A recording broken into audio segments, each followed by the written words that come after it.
Okay, welcome back everyone to Roll Mangging. I am Mang, and we took a bit of a break from D&D tonight, instead going for a one-shot in a Victorian steampunk setting using the Fate Core system, which is, that's basically completely opposite of everything we've been doing up to this point. So let's talk about the setting first, I guess. This is a setting that Ren came up with, I guess. And he called it, when we were originally going to do this, we were going to do it as like a play-by-post thing, which is where it's basically all online and there's no voice or anything like that. It's all done through like forum posts. And you use like a dice roller online and stuff like that, and it's all done through text. And I've never really done it, and we made a couple of attempts to try to get it going, but it just didn't seem to work out ever. And so one of the main attempts we tried was this Empire of Steam thing that Ren was going to do. And so it's a Victorian London setting, but in a steampunk universe, I guess. And so steampunk should be fairly well known to everybody.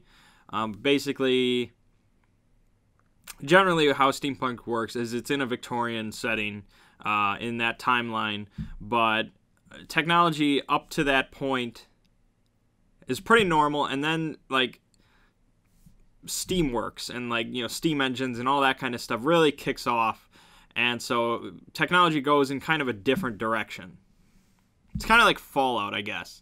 It's a little different than Fallout, but it's kind of like how in Fallout, technology for certain things stopped at a certain time, like the 40s or whatever, the 30s, 40s, 50s, whatever.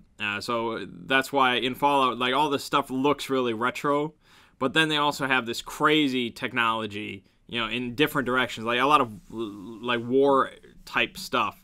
Like they have the vault technology and they have cloning technology and all sorts of weird stuff like that. And so that's kind of what steampunk is like. Like they have airships. Airships are very common in steampunk settings. And they have, jetpacks, and they have, like, their firearms get kind of crazy. And electricity gets kind of, like, Tesla coils and stuff like that comes into play. And everything has lots of gears and cogs just for the hell of it. And I think steampunk originated...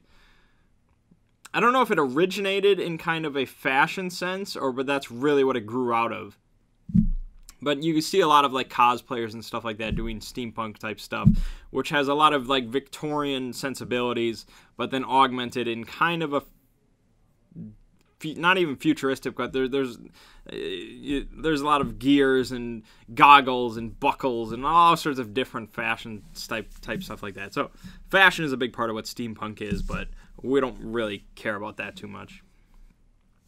So this specific steampunk setting, the Empire of Steam stuff, it's set in London, and it is steampunk mainstream for the most part, but there's also magic involved a bit.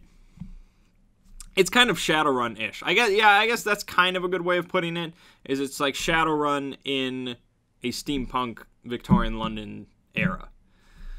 So there's magic involved, but not too many people use it or know about it. But there's orcs, dwarves, elves, stuff like that. They just kind of, they're well known. They wander about, just like Shadowrun.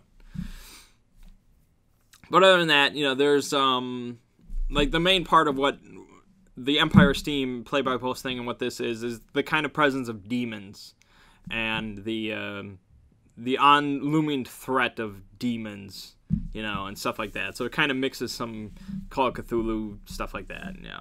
Okay, so that's what the one-shot setting was, but we used Fate Core as our system. Because really, I mean, if you're going to run anything that isn't... Well, I guess that's not true. If you're running classic fantasy stuff with magic, D&D is where you want to go to. If you're running anything in the 20s and you want all sorts of... If you want to run a horror game, for the most part, Call of Cthulhu is great for that.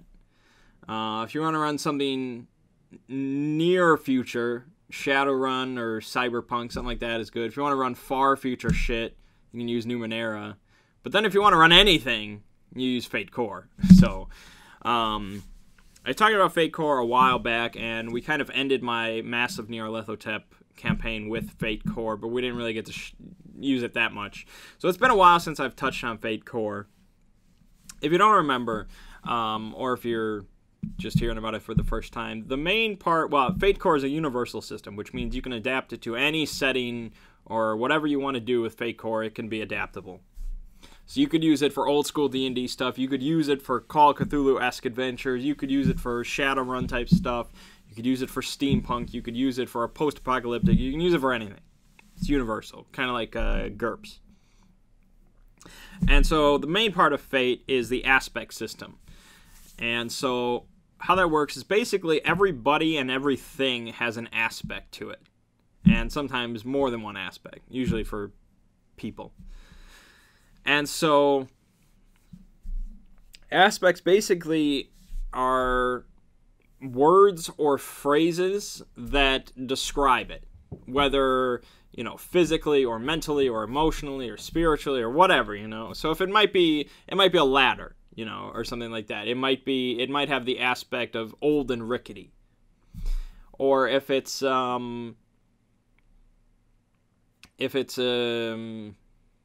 don't know, a gulk. If it's gulk, you might have the aspect cannot be trusted, you know, or anything like that. You know, anything can have an aspect, it can be anything. That's pretty much it. And how these aspects work is throughout the game, they can be invoked.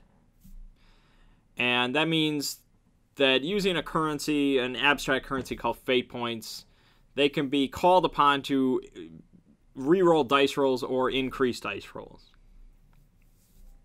That they can also be compelled by either the players or generally the DM to cause bad shit to happen. So if you're climbing said ladder, the DM might give you a fate point and compel the ladder to break because it's old and rickety. So on and so forth. And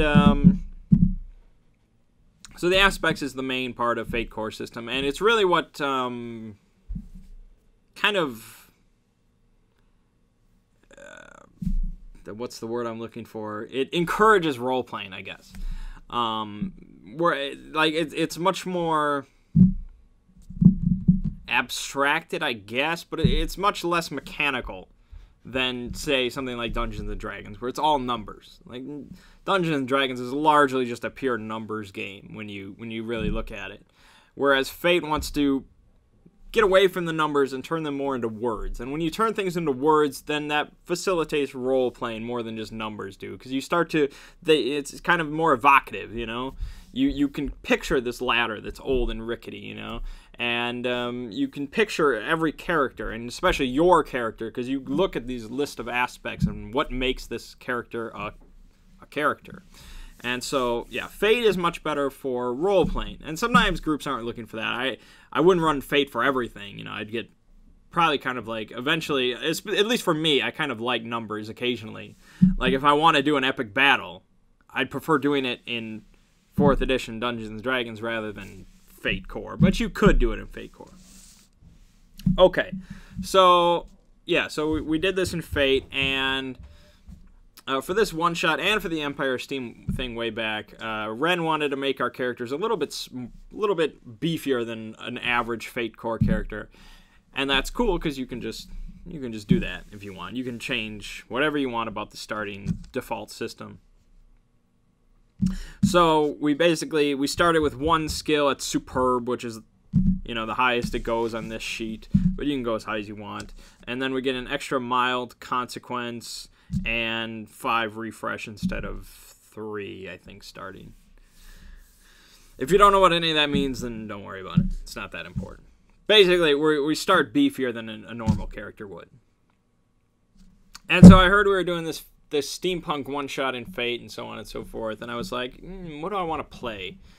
You know, he told me to maybe not just do a pure one-shot character, you know, don't go into full one-shot mode, because this may turn into something a bit more. And so I'm like, okay, I'll try. And so if I come up with an original character, it's probably going to be for, you know, a one-shot type thing. It's going to be something completely ridiculous, and I'm just going to blow shit up. So I figured I'd try to resist that and go back to one, you know, stick with something familiar, so I kind of keep more level-headed. And so I originally thought about just playing as Orion in a steampunk world. He would just be kind of a boy genius, probably an inventor, and he would invent all sorts of gadgets and so on and so forth. But then I was like, because for the Empire of Steam thing, when we were going to start, it was going to be like we were hired by this government agency to kind of do, kind of like Delta Green. Like, we were going to be this kind of off-the-books group that was going to do shit that nobody else wanted to do, you know? It was going to be kind of top-tier shit, which is why we start beefier than normal. So I was like, Orion probably wouldn't fit too well with that group. He is just a kid. He'd probably stick to just inventing stuff. And why would he join this group, the agency? It doesn't make any sense. So then I was like, no, I got the best idea here. And so I made Ovum Perditum, the steampunk version. And so I quickly got a mental image in my head that really made me want to do this. It was kind of like I made mental fan art based off of my own character that I've never really, well, I visualized once on paper, I guess. But, like, I basically took the classic image I have of Ovum, of just this badass half-orc in, you know, like, chainmail with the symbol of Artemis on his chest, and the giant two-handed sword over his shoulder. That's the classic image of Ovum. And I took that, and I was like, how do I steampunk this? And so the steampunk version of Ovum, at least for right here, is he's got, like, this big, heavy, hooded trench coat, which probably does not exist. I don't know what that would be. But damn it, it's a hooded trench coat. I'm not a fashion mogul. And his skin is kind of lighter. It's not as green as it once was. And he's traded in his sword for a sawed-off shotgun. And so it's like a much grittier Ovum than the classic heroic fantasy Ovum. It's much like he'd probably also fit in like a post-apocalyptic version right there, but that's steampunk Ovum. Yeah, he doesn't go for all the gears and superfluous shit like that. And so I figured, like, it's the same Ovum as probably like the campaign we've been running, which I'll admit, like, that might not be true. Like, if this was a long-running thing, and we'd probably have to work kinks out and stuff like that, so probably not. But in my head, he's been around for a long time. Like, this dude is kind of ancient. I don't know how long. He probably doesn't know how long he's been around, but he's been around for quite a while. And, you know, I would say because of, you know, Artemis, of course. Whether that would actually be the reason, it doesn't matter. He's been around a long time, and at some point his skin is kind of lightened for whatever reason. He's gotten a bit paler, but he's still just kind of a massive half-orc. But he doesn't... Orcs are still around, and so, yeah, he's an half-orc, and, you know, if probably really pressed, or, you know, if somebody made him tell the truth or something like that, yeah, he'd probably admit to being a half-orc, but... he probably just goes around and says he's just a big guy, you know, because you can pass off as a human for the most part, unless people check like his dental history or some bullshit. I don't know. So yeah, so he's been around for a long time, and really he just is like a vigilante. He just kind of goes after bad shit. So, you know, demons, lawbreakers, anything he can really find. He just kind of wanders the world and cleans up the streets for the most part. He's like Batman, but he actually gets around. He doesn't just, you know, mess with Gotham. So he's a better Batman, but he's got a shotgun. So he's an even better Batman. That's what it is. Yeah, so for his high concept, I went with Vigilante for an Unknown God. Because he's kind of given up on proselytizing, you know? He's kind of accepted at this point that now, at least, is not the time that, you know, he's going to be able to bring Artemis to the masses. And even if it was the time, he's probably not the right guy for the job. It's just he's kind of accepted that at this point, so he kind of just keeps it to himself. He prays every night and he does his duty for his God, but he doesn't really ever talk about it. He'd never mention the name. And his trouble is haunted by his past, because you got to figure at this point, Ovum been around for this long. He's killed a lot of people, probably not in the nicest of ways. And so, yeah, there's probably a lot of trauma locked away in there that could rise to the top at some unfortunate moment. And then there's other three aspects. Are older than he looks. So that could be compelled or invoked based on how it is. You know, if it's something that's kind of more ancient knowledge or something like that. Or if he's trying to do something really physical, it could be compelled that he's getting on in years, which doesn't really make sense. Like, why is he starting to feel it now after thousands of years? But screw you, it's my character.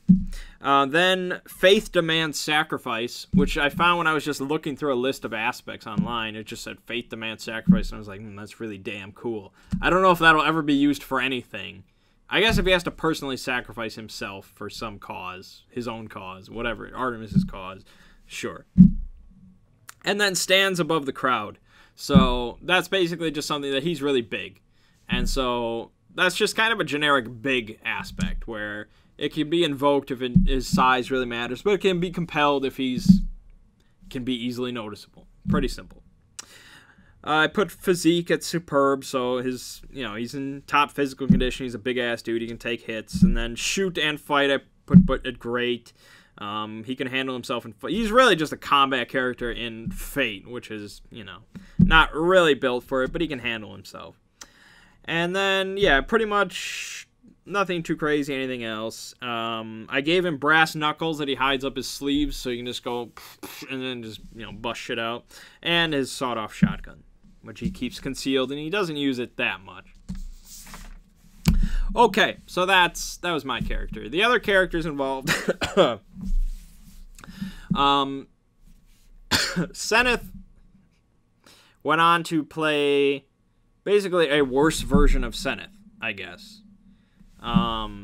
named Tyriant, who apparently has a lot of history involved with that character, of which I don't know anything, but they were all kind of making references the whole time. So I guess that character has been around the block and has fucked up things plenty of times, I guess. I don't really have a character like that, now that I think about it. I mean, yeah, Frederick Zoller is probably the closest, but he's usually not a fuck-up. Personally, he just likes to fuck things up. Which is a big difference. I don't know. I don't know much about the character, but yeah, so just picture kind of a general womanizer, drunk, so on and so forth. It seemed really kind of like a one-shot character, so I don't know how it's been around for so long. But okay. Roella went on to play a character named Jack, who is a male character. So it's a female playing a male character, which is fine, I guess. It was just kind of funny because she tried to do like a kind of masculine Texan voice. And so it would kind of be like me doing a feminine voice,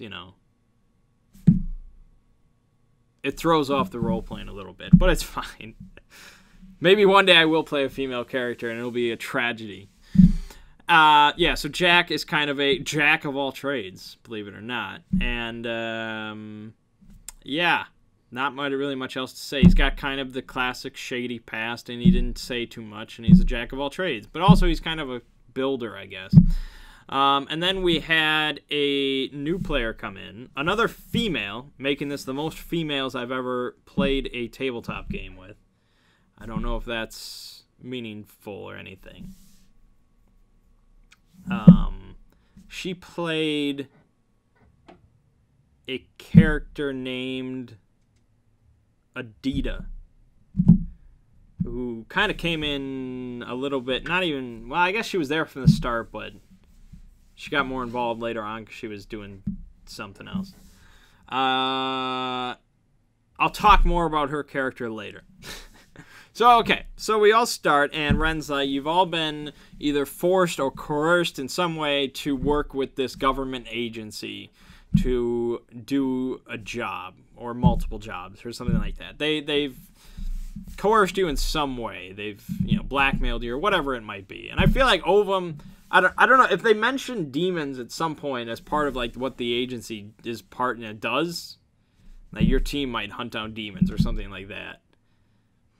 I feel like Ovum would probably just be like, all right, sign me up, Then, like, this agency is just going to kind of hand you this. Sure. Saves me time to look for it. But no, they probably coerced him in some way. Like, we know about some of your past actions and shit like that, so you do this shit. So, we're all gathered together. We never met before, and we all gathered together at the same pub. And yes, Ren began a one-shot at a pub. I mean, it worked out in the end, eventually. But I feel like here's what you need. If you want to start, like, a fresh group at, like, a tavern, or really any kind of just non-media res, like, intense scene, just kind of them meeting each other. You either have to, and really, this is worse online than it is around the table, at least in my experience, because, again, in my experience around the table, we all knew each other very well. We've all been friends for years, so, just chatting with each other is just whatever, But online, with people I've never met, just sitting there and kind of having our new characters meet each other, it's very awkward. You either need people that know each other very well, or people that are all very extroverted and all very just talkative and charismatic and all that. And then, sure, they can just kind of slip right in, I guess. I'm not one of these people. So a start like that can be very awkward, and there's a lot of just pauses and silences, because it's just kind of like, yeah. So, again, it worked out in the end. Okay, Ren, sure. But I think, you have a situation like that where you have some people, we've been playing together for a few months, I guess, something like that, a little while. But we also have one new player, and we have a fresh group, and the characters have never met each other, and so on and so forth. And some of us are kind of playing some non-talkative characters. I feel like you should kind of throw us into shit, Like, that's the best way to really get the gears turning. Having us just sit there and roleplay our characters meeting each other can be rough. It can be rough.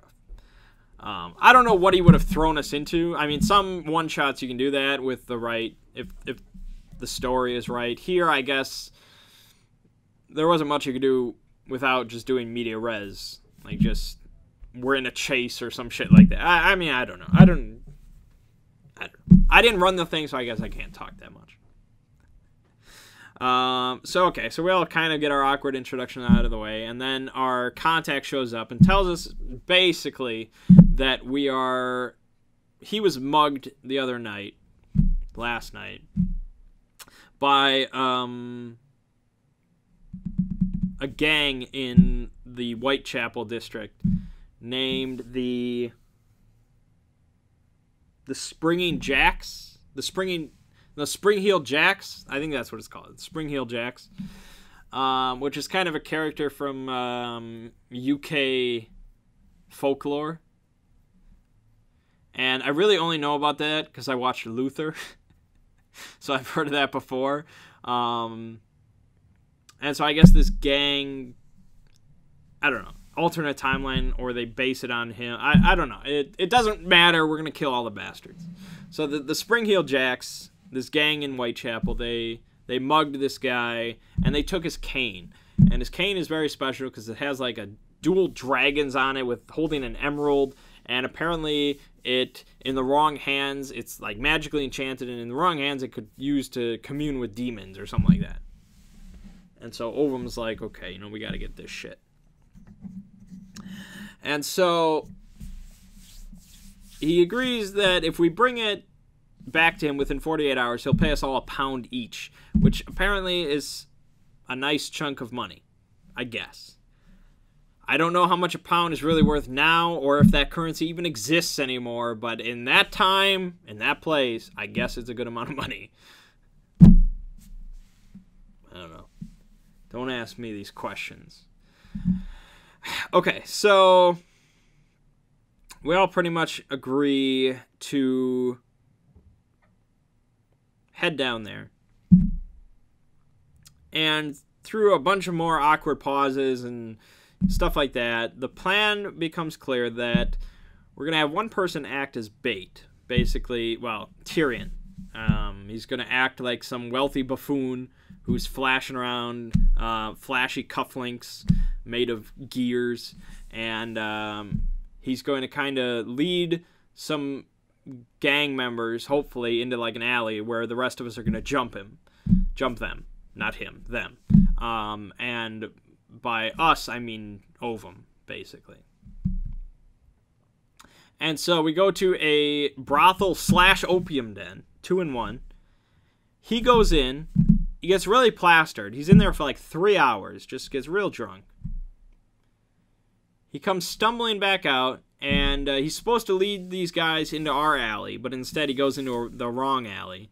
So he wanders down there. I'm the only one really paying attention. Jack's sleeping, and Adita's reading a book or something like that. So I was paying attention the whole 3 hours, because that's what Ovum does. Time is nothing to him.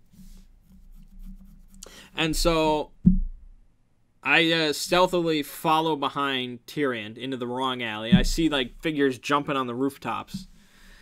And so then they toss down like this gas grenade down by Tyrion. So I climb up a nearby pipe to the rooftops.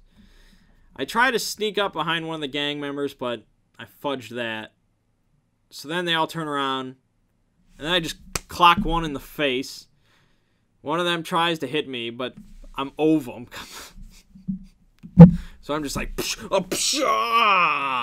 knock out 2 of them in like a second. The other 2 just run away because they know there's no defeating this person. So the gas grenade is like a hallucinogen. So Tyrion's down there drunk off his ass, and now he thinks he sees like giant snake people approaching him. So I take one of the unconscious bodies, I throw him through a nearby skylight, and this kills the man. I don't realize that right away, but it kills him. So I take the other body. I take both bodies. And I get stopped by, like, a tenant of the building. But I'm like, you know, police business. And this 6'7" dude is inside your building carrying 2 unconscious bodies, one under each arm. What are you really going to do, you know? So I exit the building carrying both the bodies. The other 2 have finally been alerted to what's going on. The gas kind of disperses, so Adita goes to check out the gas canister. She, like, puts her finger in some of the liquid, and then she puts it in her mouth, which is not... That's not scientific at all. That's not even safe at all. That's like popping random pills you find on the ground in your mouth, which happened, if you remember, in, I think, Ziggy's Numenera campaign. If you remember that. A few characters got caught at night by some lizards, and they popped a bunch of pills in their mouth, and then they died. Yeah, that's how that happened. But anyways, that has nothing to do with anything. And so, Tyrion at this point was just basically, more or less passed out. He was pretty much passed out. So I take the dead body that I have, and I put it next to Tyrion's body, and I, like, drape the dead guy's arm over his shoulder. So it's just 2 drunk guys snuggling, I guess. Except one of them is dead. And so we decide that we want to interrogate... I decide that I want to interrogate this other guy. So we all go... The 3 of us go to another alley, like a few blocks away. And we prop him up, and I pin him down with my foot. He's not going anywhere. And I ask him a bunch of questions. And we basically find out that... you know, like most organized crime, nobody ever really knows where the boss's hideout is. The boss, I guess, who is a woman, goes around herself in a carriage at night, and the gang delivers the stolen goods to her in the carriage, but they don't know where she lives. But they know her name, which doesn't seem smart at all. So her name is like Jacqueline Preston or something, like Parsons. I think it's Parsons. It doesn't matter. And so, yeah, that's pretty much all the info we got. And we weren't going to get any more of this out of this guy. And so, at this point, Jack, or Roella, she's like AFK for quite a while. So it's really just me and Adita. And so I ask her if she if she has any questions, and she's like, no, not really. So I'm like, do you want to snap his neck or should I? And she's like, no, you can go ahead. And the guy, of course, is pleading for his life. And I have no intention of snapping this guy's neck, because Ovum at this point is not really about that. He's killed enough people. This guy's not like a demon harbinger or anything like that. He's just a gang member. What does it matter? So she's like, I prefer to give them a head start or something. And so I let him go, and he starts running, and she does nothing. So Ovum's just like, And so far, this girl has done really nothing. Like, she's done pretty much nothing. She's talked a little bit, but so far, really nothing.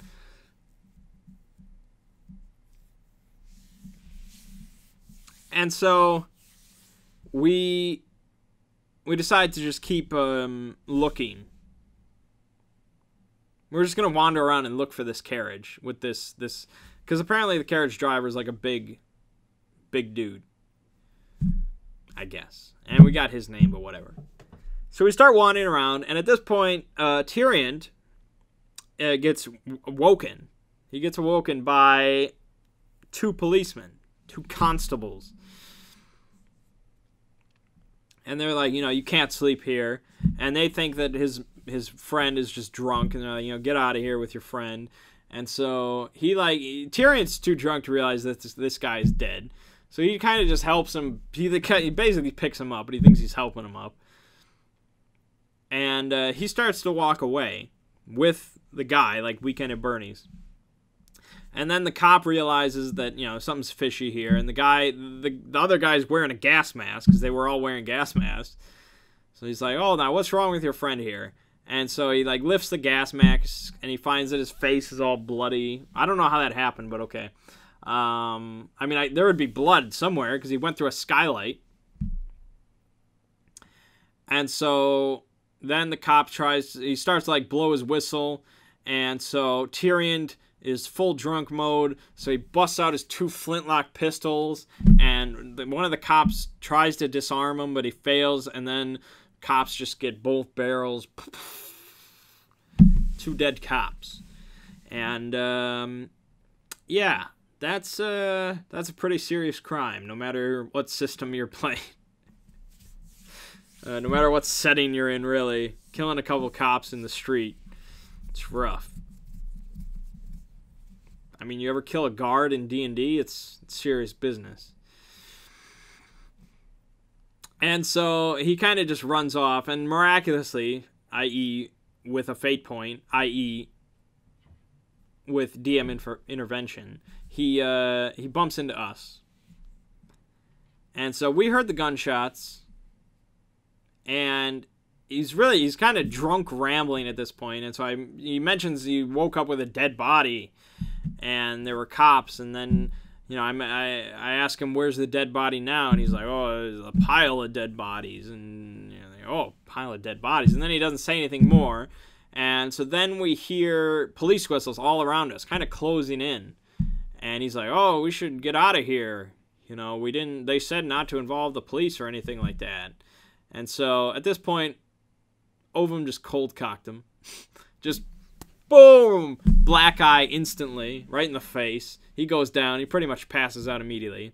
And so some cops show up, and they're like, you're all going to have to come with us for questioning. And Ovum tried to be as diplomatic as he could. And in the old days, he probably wouldn't have been this diplomatic, but he's learned some things. Not many things. But he's like, we've done nothing. This man assaulted us, and I think he's drunk. I think he's your suspect. He's like, that may be, but we're going to have to take you all in. And so then Ovum gets a little more pissed, and he's like, I care little for your police procedures. And so if they were going to continue to press, he was going to probably just walk away, and then, of course, they were going to try and stop him, and then, of course, they were probably going to die.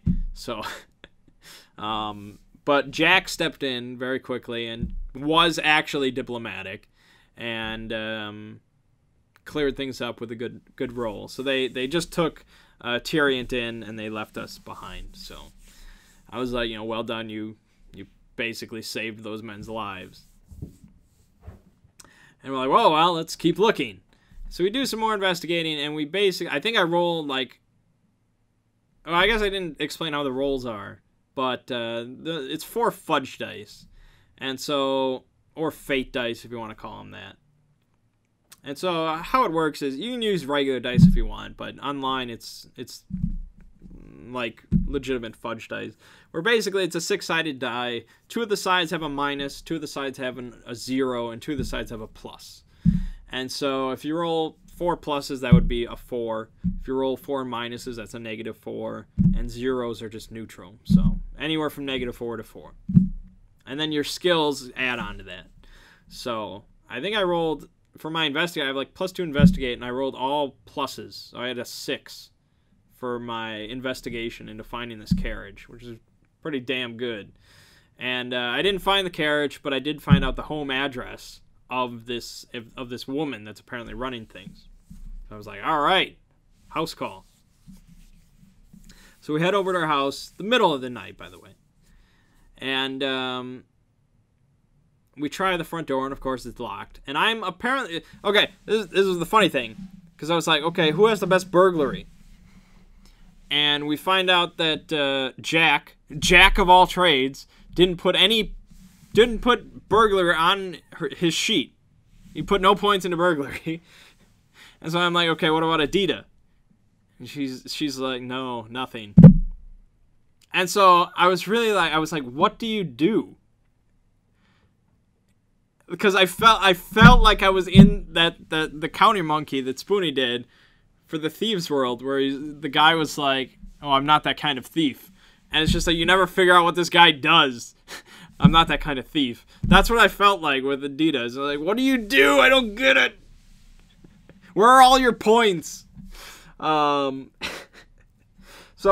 Ovum had the highest burglary, amazingly, at +2. It was ridiculous. So I attempted to jimmy the lock, and of course I failed.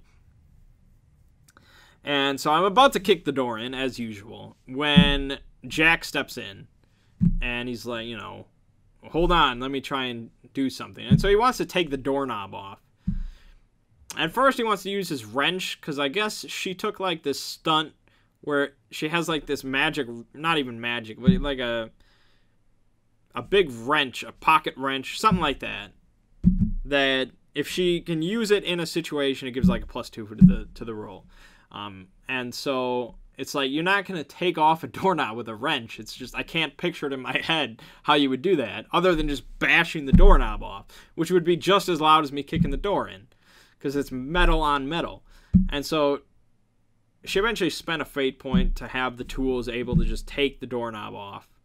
But then Adidas stepped in, and she's like, oh, I can do that. And we find out she has a +5 in craft. Okay.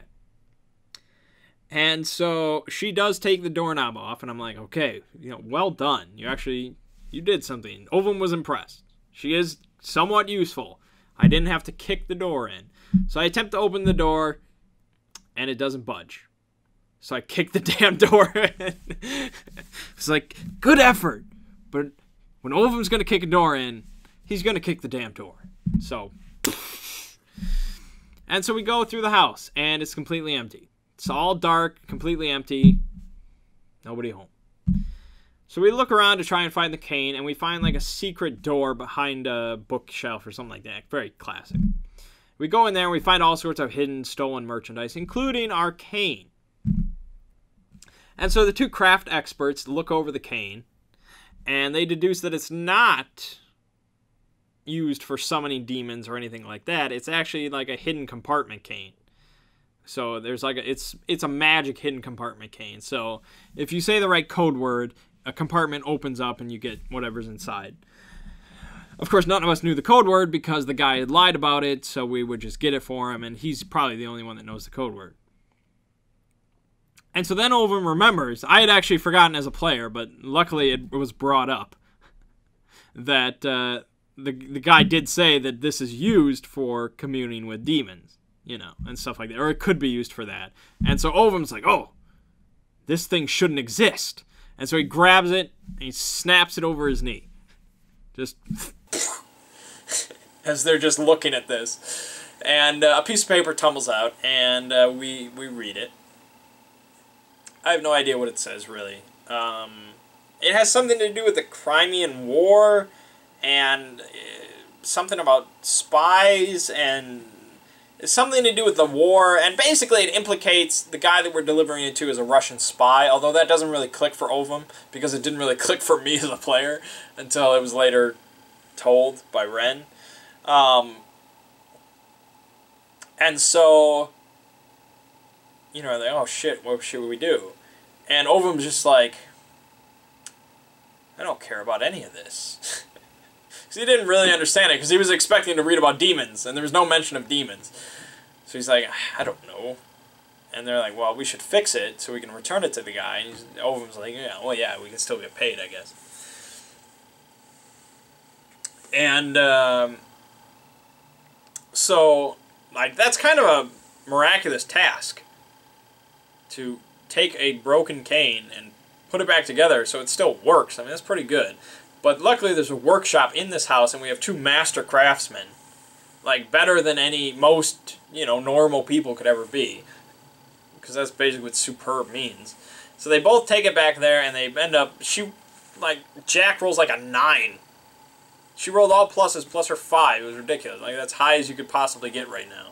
So, yeah, the cane was fixed. And the enchantment on it is broken, so there's no way to get at the compartment again without breaking the cane, but it's a functional cane, so we'll get paid, I hope. There'll probably be people looking for us later, but we'll get paid. And so we decided to go home, go to bed, deliver it in the morning, done. Tyrion woke up in a jail cell, and he was questioned by some guy. And I'll admit that for that, well, I guess the gist of it was he was explaining, like, truthfully, the events of the night for the most part. Like, he was hired by these people to go get this cane, and they went to this brothel, and so on and so forth. And then, finally, he implicates me in the whole thing. He's like, I think this man, Ovum, the large brute, I think he's involved with the gang. And I don't know the other two names. I don't know if they're involved, but I know his name, because before he hit me, he said, "Ugh, ugh, Ovum, smash!" So, basically lied about all this shit. And then he failed his deceive roll pretty badly, so he didn't really buy it. But they didn't have anything to convict Tyrion in the death of the two cops. So they had to let him go. But they'll be watching him. And I guess also, he had some, like, Tyrion knew some higher-ups in authority that also, like, they got him out. So that's something. And so he's kind of pissed off, and he's going to try to find us and probably do something. I don't know. You're going to kill Ovum? Come on. And that's pretty much where we ended because of time, for the most part. So, yeah, I think what's going to happen is next Monday, for the first hour, we're going to, like, finish off this one-shot, and then I think we're going to go back to D&D. And then I guess after D&D that campaign is done, we'll probably start something fresh. I don't know if that'll be Fate or what, and I don't know when that'll be. At some point, I want to say towards the end of March, early April, something like that, I want to run a Call of Cthulhu game again, like a big massive campaign like the last time. We're doing that time area because Ziggy's going to be right around finishing graduate school and stuff like that. And he definitely wants to do another Call of Cthulhu game.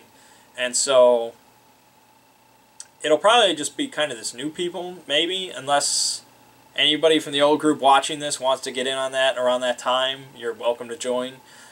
It would be another big, epic Call of Cthulhu campaign. I don't know what days that'll be, or if it'll be Mondays again. You know, so I don't know. I don't know any specifics. It's kind of down the line a little bit from now. But yeah, I'm really looking forward to that because the Massive Nyarlathotep was and is and will probably be, you know, the best campaign I've ever taken part in. And the campaign that I'm planning on doing is pretty much on that same caliber. So, really looking forward to that. But Fate is always fun. It's just a role-playing system, you know. Even though I made kind of a brute, and you don't get too involved in the kind of aspects and role-playing and stuff like that with one-shots. I always kind of see the potential of Fate core system and stuff like that. But, you know, D&D, as much as I harp on D&D, it has its merits, and it's kind of like just that old glove you can always put on, and so, you know, yeah. I mean, I'll always play D&D as opposed to not playing anything.